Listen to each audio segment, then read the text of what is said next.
Bien amigos, continuamos, estamos en Andares, en vivo y en directo para todo el país y el mundo. Hoy no estamos en vivo, esta nota sale grabada unos minutos antes de la emisión que sale todos los días 18:15.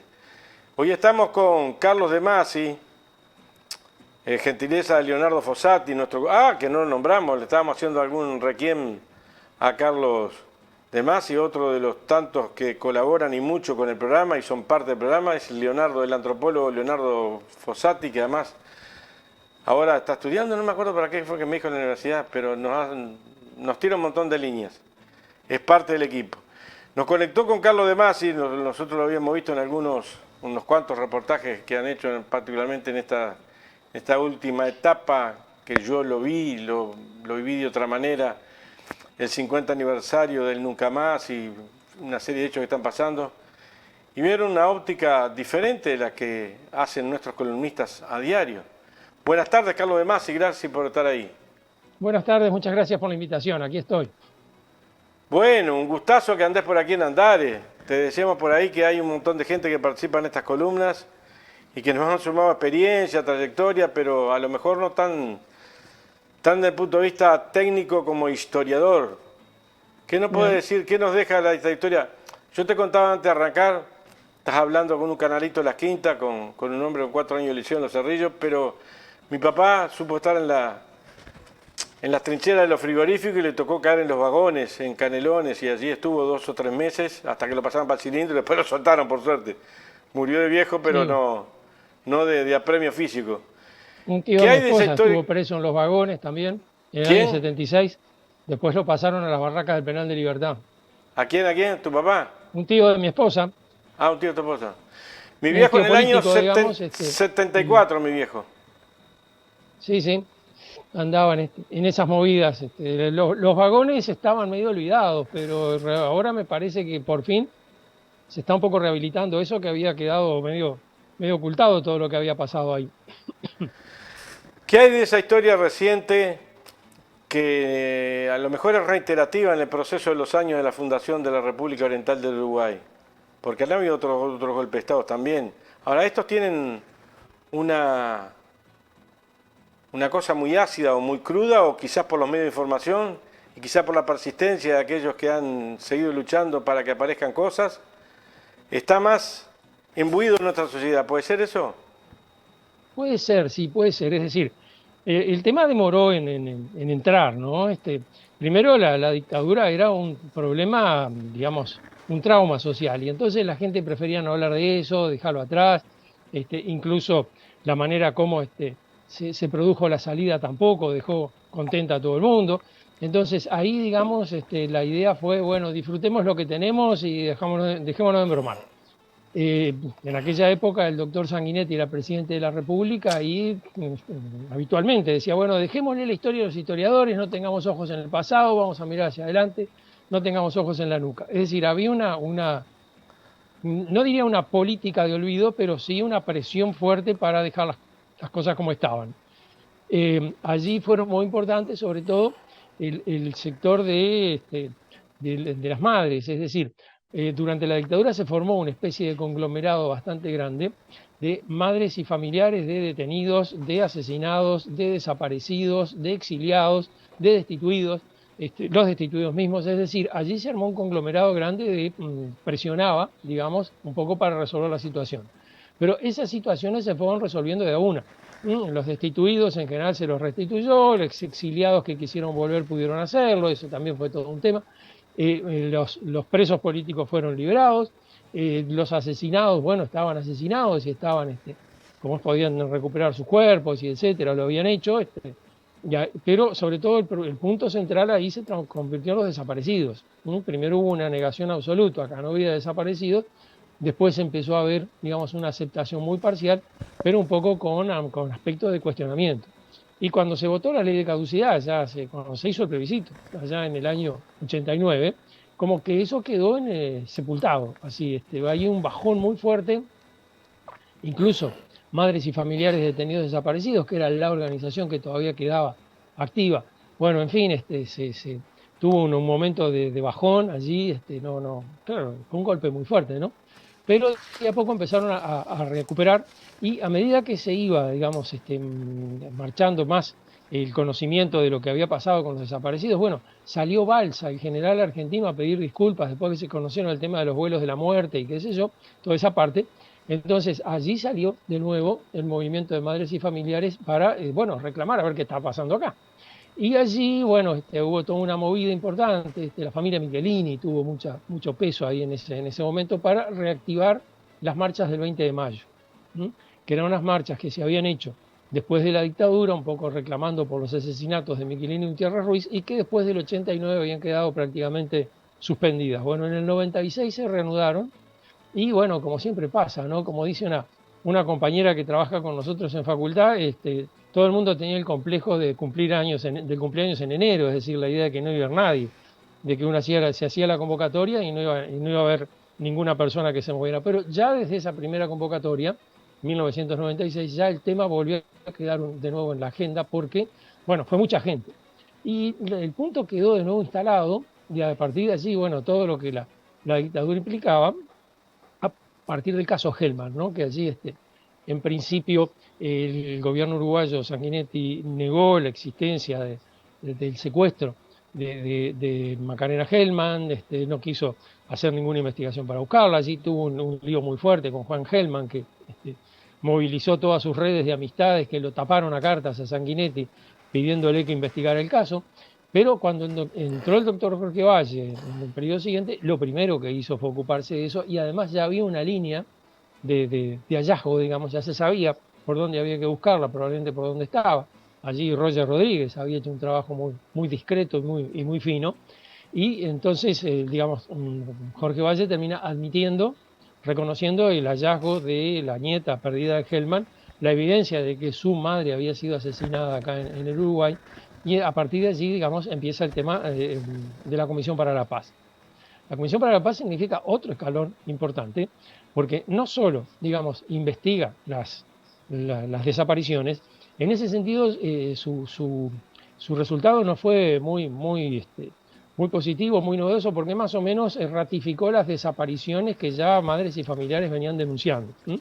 Pero lo que tiene de importante la Comisión para la Paz es que, por un lado, reconoce la responsabilidad del Estado en esas muertes, porque después de todo se trataba de detenidos desaparecidos, y establece la recomendación de que, bueno, se piense en reparaciones para las familias, porque después de todo el Estado es el asesino en este caso, y que el tema de la dictadura se incorpore a la enseñanza persistentemente como una forma de conocer el pasado para evitar repetirlo, como diría Santayana, el filósofo norteamericano, ¿no? La idea de que el conocer eso era importante para la sociedad, lo cual le dio un espaldarazo bastante fuerte a la iniciativa de, bueno, incorporar estos temas a la enseñanza, que si bien formalmente estaban incorporados, los profesores tenían bastante dificultad y sufrían bastante presiones al momento de abordar los temas, ¿no? Entonces, eso por un lado, digamos, la Comisión para la Paz, que reconoce que el Estado es responsable, el Estado que recomienda que el tema se enseñe y que se le paguen reparaciones a la familia. Luego empieza, cuando asume el gobierno de Tabaré Vázquez, la arqueología forense. Empiezan a buscar cuerpos en los cuarteles, en terrenos militares, y empiezan a aparecer sobre el final del año 2005. Entonces ya allí, digamos, es muy fuerte la demanda en los grupos. Yo daba clase todavía en segundo ciclo en aquella época. Los estudiantes querían saber qué estaba pasando, y además querían saber por qué no lo habían sabido antes, es decir, cuál era el motivo por el cual se había mantenido en silencio tanto tiempo. Allí pudimos conocer por primera vez los archivos, ¿no? Hasta ese momento los archivos habían estado cerrados, y a partir de allí empezaron a abrirse algunos archivos, y allí empezamos a ver lo que se ve ahora en el archivo de Berruti, es decir, el grado de vigilancia que había sobre la sociedad. Es terrible, pero uno busca un nombre de cualquier persona que haya estado activa en la época de la dictadura, y en el 80% de los casos encuentra información sobre esa persona. Es decir, había una vigilancia permanente sobre toda la sociedad durante mucho tiempo, la hubo, siguió habiéndola después en democracia, que es el otro aspecto de la cuestión, y que entonces, digamos, ya en este momento es evidente, es clarísimo, digamos, que el tema del proceso de la dictadura y el proceso que generó, digamos, toda la instalación de la dictadura y del terrorismo de Estado que la acompañó, son procesos que la sociedad tiene, digamos, reclama conocer y sobre todo reclama, bueno, alguna forma de laudar ese pasado. Entonces, yo creo que en ese sentido, en este momento, en estos 50 años, cuando se conmemoran esos 50 años, fíjate que yo estoy en la facultad desde el año 85. El primer gesto de conmemoración que hicimos fue cuando se conmemoraron 20 años, en el año 93. No tuvimos mucho ambiente. Hicimos unas actividades ahí, pero pasaron bastante desapercibidas. Después, en el año 2003, cuando se cumplieron 30 años, ahí sí una movida muy fuerte con el PIT-CNT, la Facultad de Humanidades, Ciencias Sociales, hicimos ahí una sacudida que estuvo interesante, estuvo buena, pero que en definitiva quedó muy circunscrita a esa actividad, a ese movimiento, digamos. Hubo actividades en la Facultad de Ciencias Sociales, en la Intendencia, en el Cabildo, pero terminada esa instancia prácticamente se acabó la actividad de conmemoración. Y este año, con los 50 años, algo de eso también hubo en los 40, un poco más cuando se cumplieron 40 años en el 2013, pero ahora en el 2023 como que hay un empuje fuerte de decir, bueno, es la fascinación de las cifras terminadas, de los aniversarios terminados en un cero, ¿no? Siempre te da la idea de que tenés que hacer alguna revisión especial, algún pasado de cuentas, y en realidad 50 años es mucho tiempo. Es también un buen momento para que la generación nueva asuma un poco el su voz y también diga cosas nuevas que tenga para decir. Dos cosas. La primera es, por allí en estos días he escuchado la crítica, o no sé si la crítica, la observación en cuanto a que los partidos políticos no estuvieron a la altura en la época del golpe de Estado y no tanto como el movimiento sindical. Más bien no hablan del movimiento sindical, sino que los partidos no estuvieron a la altura de confrontar la dictadura. Lo he escuchado en algunos historiadores inclusive. ¿Cuál es tu visión? Una es esa. Y la otra pregunta que salteo la dictadura. Dale. Y tiene que ver con lo último que estás tratando, es decir, también hubo un antes y un después, a mí me parece, a Néstor, el cuerpo del maestro Julio Castro con un tiro en la cabeza, que también habla de otro tema. Sí. Eso es, a ver, por orden. Primero, sí, yo creo que los partidos faltaron a la cita en 1973. Es decir, el golpe de Estado es un fenómeno político. Por lo tanto, los partidos políticos, que son las instancias sociales de mediación entre los distintos sectores de la sociedad, tenían que haber tenido allí un rol relevante. Además, en la historia del Uruguay, los partidos políticos están siempre, digamos, como los referentes en este tipo de situaciones. Los golpes de Estado siempre históricamente los daban los partidos políticos. Y los enfrentaban los partidos políticos, porque eso generaba fracturas entre los partidos y siempre había un sector que apoyaba el golpe, un sector que lo cuestionaba. Para no irme demasiado lejos, pasó el 31 de marzo del 33 con el golpe de Terra, que estaban los colorados riveristas, los colorados terristas, los blancos herreristas apoyaron el golpe, los blancos independientes, los colorados vallistas y socialistas comunistas rechazaron el golpe. En el 42 a la inversa, los que habían aplaudido el golpe en el 33 fueron los que pagaron la factura en el 42. Pero en 1973 no pasó eso. Uno mira esa reunión de la Asamblea General, y yo esto ya lo he repasado varias veces y lo he mencionado varias veces. La reunión de la Asamblea General del 27 de junio del 73, digamos, las personas que están allí tienen un gesto de coraje importante. De hecho, están desafiando un golpe de Estado que es inminente. Ahora, dos cosas. La primera, son poquísimos. Hubo casi la mitad del Senado se retiró antes de eso, agarró las carpetas y se fueron. Y allí uno dice, bueno, hay situaciones personales. Erro estaba en Buenos Aires, iba a volver, no volvió porque Michelini, que faltó también esa reunión por esa razón, se fue a Buenos Aires a detenerlo para que no se viniera y lo metieran preso. Pero después, digamos, hay todo un elenco de legisladores del herrerismo y del pachequismo que simplemente faltaron a la reunión. Y entonces uno dice, bueno, pero el pachequismo era el 50%, más del 50% del Partido Colorado. Entonces, allí hay un punto en el cual, digamos, uno compara el golpe de Estado de 1973 con los anteriores y encuentra una diferencia. Caramba, los partidos políticos que eran protagónicos históricamente, que además siempre reclamaron el protagonismo en la historia nacional, porque uno mira la historia de este Uruguay y la historia de blancos y colorados. Bueno, ¿qué ocurrió en ese momento para que los partidos no estuvieran en condiciones de reaccionar? Y yo creo que acá ¿Mm? El problema no es tanto de hombres como de partidos, como de estructuras. Es decir, creo que acá la organización de los partidos políticos era imposible en 1973. ¿Mm? Los liderazgos principales habían desaparecido, los partidos estaban en proceso de recomposición, había liderazgos todavía no consolidados. Wilson Ferreira Dunate recién pasaba por su primera elección, el Frente Amplio también. Pacheco Erico era un líder cuando estaba en la presidencia, después prácticamente su liderazgo se desapareció. Entonces ahí, digamos, también faltaba alguien que dijera, bueno, vamos a hacer, esto es lo que el partido tiene que hacer, como en 1933, por ejemplo, había hecho Luis Alberto Herrera, para apoyar el golpe, o como había hecho los Valle Pacheco y la familia Valle desde el diario El Día para enfrentarlo. Eso no hubo en 1973. Y por otro lado también, ¿qué hubiera pasado si hubiera habido? Es decir, si efectivamente los partidos políticos hubieran reaccionado, los dirigentes políticos, y hubieran intentado hacer algún gesto político importante, también está la posibilidad de decir, bueno, ¿qué hubiera ocurrido? Porque el otro punto que uno menciona en este caso, en este golpe, es que prácticamente el ejército y las Fuerzas Armadas todas se comportaron como un bloque. No hubo jefes con mando de tropa que fueran disidentes del golpe.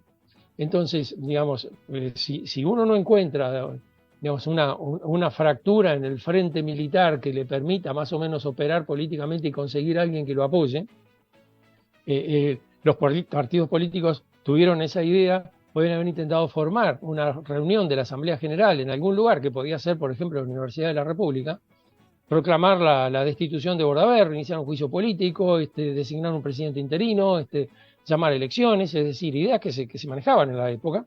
Pero si no hay un grupo, una parte del ejército que respalde eso, muy probablemente si lograban reunirse en la Asamblea General y votar todas esas cosas, cuando salen los metían todos en una chanchita, se los llevaban a todos presos. Fíjate que Sereñi, que se quedó en el país, estuvo preso a partir del 9 de julio, y Ferreira Durante se tuvo que ir porque prácticamente no tenía una red de protección clandestina que le pudiera permitirse quedarse en el país. Entonces, eso... Digamos, Carlos, ¿no vio una serie sí, de oficiales que renunciaron o que lo hicieron renunciar, alrededor de 200, 300? sí, sí, pero no tenían mando de tropa. Es decir, no hubo ningún comandante, ningún coronel con mando Exacto. que mandara un cuartel, ¿viste? Eso, es decir, esos lugares ya estaban todos colocados con gente partidaria del golpe. No hubo un jefe de región militar, no hubo un comandante como Zorrilla en febrero que se pusiera de contra, ¿viste? Ya estaba ahí toda la participación armada, todo el paquete armado. Y ahí también hay otro cuestionamiento para hacer a los partidos políticos, es decir, los partidos políticos son los que el Parlamento aprueba los ascensos a general. Todos estos tipos habían ascendido a general con la anuencia del Parlamento y ocupaban cargos bajo la mirada supuestamente del ministro de Defensa Nacional. Y sin embargo se permitió la instalación de todo este grupo golpista, digamos, en cargos de peso, de importancia militar, sin que nadie protestara, sin que nadie hiciera ninguna movida. En 1964, 65, 66, que también hubo movimientos golpistas de parte del ejército, sobre todo del coronel, después general Aguerrondo, allí había dos generales, uno jefe de la región de San José, que era Sereñi, y otro jefe de la escuela militar, que era Pomoli. Pomoli era blanco independiente, Sereñi era colorado ballista, que se hicieron sus movidas y evitaron que el golpe se consumara.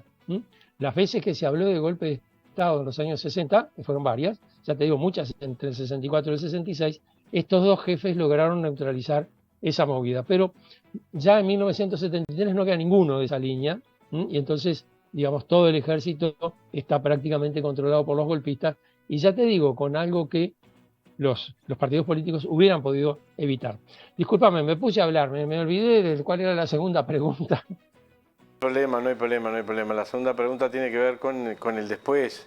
Es decir, también hay una historia, por lo menos en esas cosas que planteaba Sanguinetti y algunos sectores sociales de la población, hubieron un antes y un después cuando aparecieron los cuerpos, pero otro antes, una etapa superior, digamos, cuando se encuentra el cuerpo de Julio Castro con un balazo en la cabeza.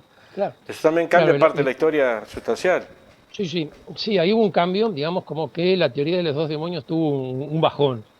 Porque en definitiva, digamos, la idea de que habíamos podido rastrear con el trabajo que habíamos hecho con los archivos, era que Julio Castro había sido torturado y allí una persona mayor con problemas de salud, ahí había muerto en la tortura, digamos, había fallecido cuando estaba siendo interrogado y torturado. Pero el hallazgo del cuerpo mostraba cosas espantosas, le dio un balazo en la nuca con un arma militar, además le explotó el cráneo, es decir, no había allí ni tortura, ni interrogatorio, ni nada, era un asesinato a sangre fría. Entonces, allí, digamos, se enfrió bastante, durante un tiempo eso estuvo bastante claro, se enfrió bastante la idea de que, bueno, concretamente la teoría de los dos demonios, es decir, los que estaban siendo torturados eran porque se les quería extraer una información importante y los que murieron, como dijo el general Medina, se debió a que la gente perdió los puntos de referencia, los interrogadores, y entonces allí había pasado lo que pasó. Pero el caso Julio Castro te mostraba que era un asesinato así a sangre fría, no había ningún caso. Ahora, después, y esto ha pasado después, digamos, en el campo de la política ha reaparecido la teoría de los dos demonios. Sanguinetti nunca la abandonó, siempre la mantuvo como un argumento fuerte, a mi modo de ver, porque eso le permite no hablar de la responsabilidad del Partido Colorado. Fíjate que el Partido Colorado, el partido de gobierno, llegó a Bordaberry a la presidencia, lo apoyó prácticamente hasta el último minuto. Entonces, eso es una explicación que está pendiente todavía. Y mientras esa explicación está pendiente, el doctor Sanguinetti habla de los Tupamaros, de Cuba, de todo ese tipo de cosas, ¿no? Que no vienen al caso, porque en toda la movida, digamos, la violencia política que había cuando se produjo el golpe de Estado no era de grupos de izquierda, sino de grupos de extrema derecha. Entonces, en ese sentido, digamos, el hecho de que Sanguinetti insista en esta teoría, que aparezca un partido político, Cabildo Abierto, que la tiene prácticamente como una forma de explicación. Es decir, Cabildo Abierto, el otro día lo escuchaba al senador Manini, decía, bueno, rechaza la teoría de los dos demonios porque es una explicación banal, irrelevante, que no toma en cuenta los hechos, y a continuación empieza a hacer con la teoría de los dos demonios.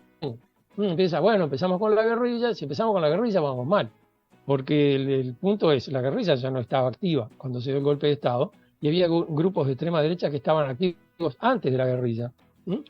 Magdalena Broquetas ahí hizo un trabajo muy interesante estudiando las derechas, y lo que encuentra es que en 1958, antes de que triunfe la Revolución Cubana y nada por el estilo, ya había en Montevideo una organización de extrema derecha que era vigilada por la policía y que tenía como objetivo justamente enfrentar al comunismo con las armas que se pudiera, que fuera necesario. Es decir, todavía no hacían actos terroristas así violentos, pero ya estaba en su proyecto.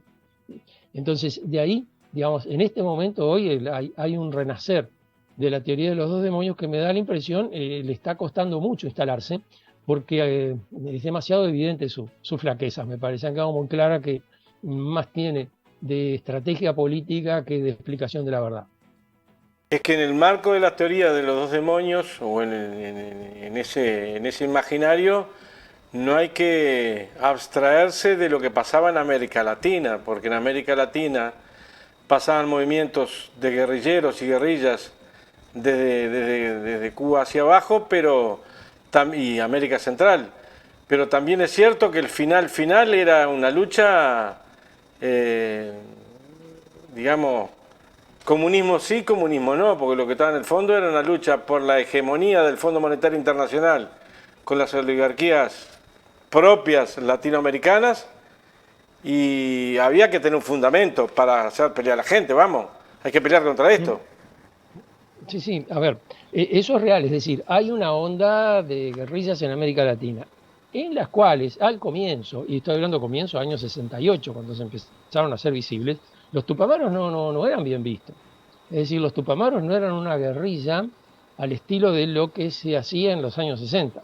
En los años 60 la guerrilla era rural, buscaba las selvas o las montañas, se movía sobre todo con los campesinos y trataba de marchar desde el campo hacia la ciudad. Y su objetivo principal era librar los combates con el ejército en el campo. Acá, en cambio, era una guerrilla urbana, no teníamos campo ni montaña, por lo tanto las posibilidades de que acá se pudiera formar un movimiento guerrillero de esos no tenía mucha base.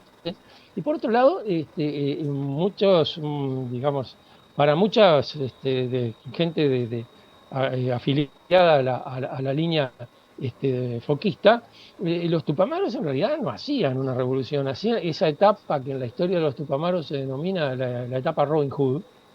Es una etapa en la cual en definitiva no se sabía si lo que estaban haciendo, si lo que pretendían hacer era propiamente llevar adelante la lucha armada o si estaban poniendo en evidencia las flaquezas de la democracia burguesa. Si vas a poner en evidencia las flaquezas de la democracia burguesa, no pierdas el tiempo, ya esas para la gente que está en la guerrilla son más que evidentes.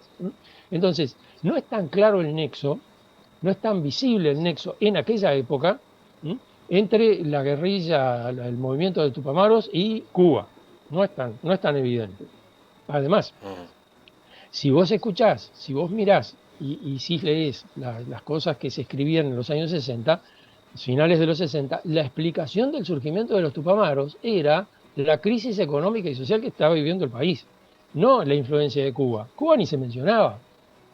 Digamos, el primer vínculo así notorio, clarísimo, visible que había entre los Tupamaros y Cuba, fue cuando la famosa zafra de los 10 millones de Fidel allá en el año 69, que cuando Fidel termina la zafra y dice que, bueno, que no se alcanzaron los 10 millones de toneladas de azúcar que querían alcanzar, digamos, antes de leer su discurso, leyó una serie de telegramas que había recibido de distintos lugares de América Latina, distintas fuerzas políticas, etcétera, y leyó uno del Movimiento de Liberación Nacional Tupamaros de Uruguay. Digamos, el hecho de que ellos le mandaran una comunicación y que Fidel Castro la leyera, daba la impresión de que ahí por primera vez había un vínculo entre los dos. Pero estamos en el año 69. El primero que dijo que en realidad el movimiento de los Tupamaros no tenía tanto que ver con la crisis económica y social que vivió el país, sino con el modelo digamos, de insurreccional cubano, fue Carlos Real de Azúa, y lo publicó en el año 72. Y además el mismo Real de Azúa señala la novedad de lo que está diciendo. Dice, esto no se ha dicho muchas veces, etcétera, etcétera, pero es muy claro que se trata de un movimiento juvenil que hace, digamos, una revolución como si fuera una expresión que estaba muy de moda en la época de un movimiento cultural, como si fuera un happening, así como si fuera una performance. Vamos a hacer una representación de la revolución. Y esto, dice Real de Azúa, no tiene tanto que ver con la crisis económica y social, sino con el ejemplo cubano. Y allí dice, los movimientos que parten del deterioro de las causas políticas, sociales y económicas en un país son mucho menos sofisticados que lo que es la organización guerrillera. Es decir, allí lo explica, dice por qué le parece que es mucho más influencia de Cuba que factor local. Pero estamos en el año 72, ya estamos en plena guerra interna cuando eso se publica y se difunde en el Uruguay. Entonces decir que desde un principio los Tupamaros agarraron las armas porque les gustó como hacían los cubanos, carece de sustento. Es algo que es absolutamente insostenible. Se puede decir hoy, porque ya en realidad muchos de los recuerdos de aquella época están borrados, pero si vos repasás los documentos vas a ver que eso no funciona así. Tiene que ver con la historia, con esta historia y la historia de los demonios, Indamais, la aparición arriba de la mesa, no se sabe por dónde ni por qué, porque se puede intuir o no, de estos archivos llamados el terror. ¿Y cuánto cambian o no la historia? No sé, estamos evaluando, es decir, a los historiadores en general nos gustan los archivos.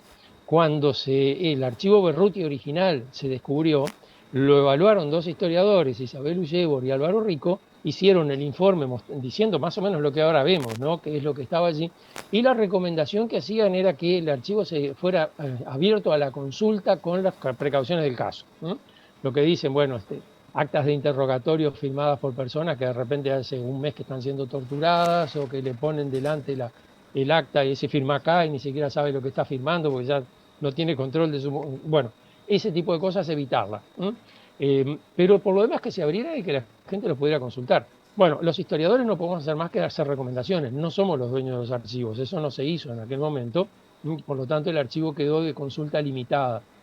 Es decir, vos podías ir a pedir, si aparecía tu nombre, entonces te daban los documentos en los que tu nombre aparecía, pero vos no podías, digamos, navegar por el archivo, que es lo que para nosotros es muy importante. Ahora esto, digamos, en Internet se puede hacer, lo cual no nos parece mal.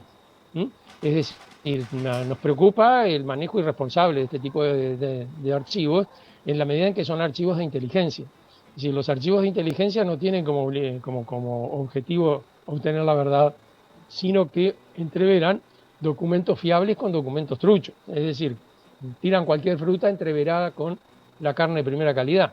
Y un lector cualquiera no tiene pauta para diferenciar eso. Yo no sé, digamos, si lo que estoy leyendo es un informe posta de lo que estaba ocurriendo o si es una cosa tirada para hacer inteligencia. Entonces, allí está el primer problema que nosotros vemos en el archivo. Es un problema menor. Se trata simplemente de tener cautela, no tomar al pie de la letra las cosas que se dicen. Por otro lado, hay otro tema que también es llamativo, y es que hay más archivo Berruti en Internet del que encontró a Azucena Berruti en el cuartel de acá de donde era el Centro de Instrucción de Oficiales de Reserva. Es decir, se han publicado mucho más rollos de documentos que no estaban en el repertorio que originalmente Álvaro Rico y Isabel Ullego revisaron. Es decir, hay alguien que está subiendo documentos, que tiene acceso tal vez a la documentación original y que está, digamos, presentándolos públicamente por esta vía. ¿Con qué objetivo? No sé, no queda muy claro. El hecho de que aparezca una enormidad de archivos en primera instancia y que sigan apareciendo archivos después, me da la impresión de que allí alguien, y estoy un poco paranoico, cuidado, acá deja de hablar el profesor y empieza a hablar el paranoico. Pero puede ser de alguien que le está contando a alguien, le está haciendo ver a alguien que tiene información sobre él y que la puede revelar si quiere, y que no la ha revelado porque todavía no quiere, y que tiene que ser información de mucho peso. No sé quién es alguien ni quién es el otro alguien. Pero, por ejemplo, me llamó mucho la atención que las Fuerzas Armadas no hayan organizado ni siquiera una investigación administrativa para saber cómo se filtraron esos archivos. Que el ministro lo denuncia a la Fiscalía y no haya una investigación interna para saber, bueno, dónde estaban esos archivos, quién los publicó. Entonces, ahí, digamos, hay una cosa que es lo que nos llama la atención. Ahora, si esto va a tener efecto o no sobre el conocimiento del pasado y etcétera, es más complicado. No te lo puedo decir todavía. Es decir, los documentos son engañosos. Un documento que te muestren, que alguien te dé un documento y te diga, acá está la prueba de lo que yo le acabo de decir, no prueba nada. Porque ese tipo de gesto es más bien una manipulación que una ratificación. Si vos no tenés una serie de documentos que vos lo puedas situar en el tiempo y los puedas vincular uno con otro, y entonces vas viendo allí cómo se va construyendo el concepto de lo que el documento encierra, la historia de los movimientos que los documentos te describen, y etcétera. Si no tenés eso, no podés saber mucho sobre el episodio del cual te está informando uno de esos documentos. Entonces, que aparezcan muchos documentos está bueno. Que la gente los pueda consultar también está bueno, porque una de las cosas que descubrimos es que cuando uno decía en la época de la dictadura que se sentía vigilado, no era macana, era real, te estaban vigilando y además informaban sobre lo que hacían. Entonces, hasta ahí está todo muy bien. Ahora, ¿qué más va a pasar? ¿Quién los puede saber todavía? Estaba escuchando un video que anda por allí circulando, que lo vamos a pasar hoy, de la ex ministra Edila y dirigente político Lilian Kichichian, que ha sido vigilada, perseguida y lo denunciaba en cámaras. A lo mejor te podemos comprometer una vez cada 15 días en Andares, pero eso es otro tema que lo hablaremos después. A mí me encantaría. Bueno, puede ser, si coordinamos. Sí, cómo no. Florencia, hay que coordinar con Demasi. Para ir redondeando ahora sobre este tema, pues se nos acaban los minutos también en el día de hoy. ¿Qué tanto influye la divulgación, o no la divulgación, qué tanto influye específicamente en los jóvenes en particular este hecho del 50 aniversario de todos estos gestos que han habido, buenos, malos, regulares, cada uno lo aceptará como quiera verlo, pero cuánto influye esto en muchos jóvenes? Yo tengo dos hijos, uno de 29 y otro de 33. ¿Cuánto influye en ellos y en los más chicos todavía? Bueno, eso el tiempo lo dirá. Es decir, por ahora muestran, y esto es interesante que ocurra, curiosidad. Es decir, claro, yo ya no doy clase, por lo tanto no sé cómo se comportan en la cotidiana los alumnos en el aula, ¿no? Pero a los lugares donde me llaman, centros de enseñanza, lugares, centros juveniles donde me llaman a hablar, hay siempre muchos jóvenes y cuando se abre la instancia de preguntas tienen muchas preguntas para hacer.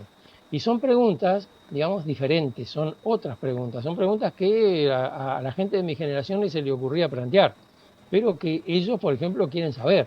Es decir, ¿qué significaba, por ejemplo, estar clandestino? ¿Qué significaba estar en la época de la dictadura, ser opositor a la dictadura, pero cómo hacías para que no te descubrieran? ¿Qué hacías para mostrar tu oposición y cómo hacías para que no te descubrieran? Bueno, son, digamos, cosas que nosotros lo tenemos muy incorporado en nuestra realidad cotidiana, porque convivimos con eso 12 años más. Bueno, en realidad ya el estado de guerra interno era una situación casi de vigilancia permanente de la población, pero que para los jóvenes es una cosa rara, es algo que no se entiende.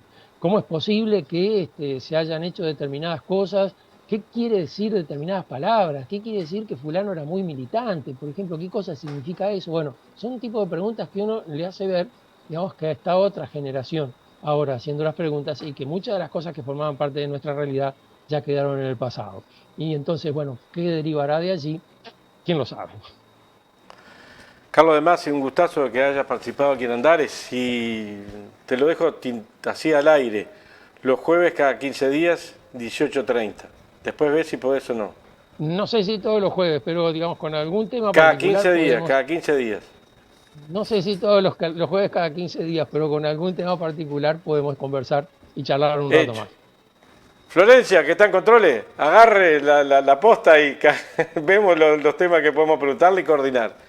Muchísimas gracias, pero muchas gracias por haber estado aquí en Andares. Muy bien, muchas gracias por la invitación, les mando un abrazo. Un abrazo grande.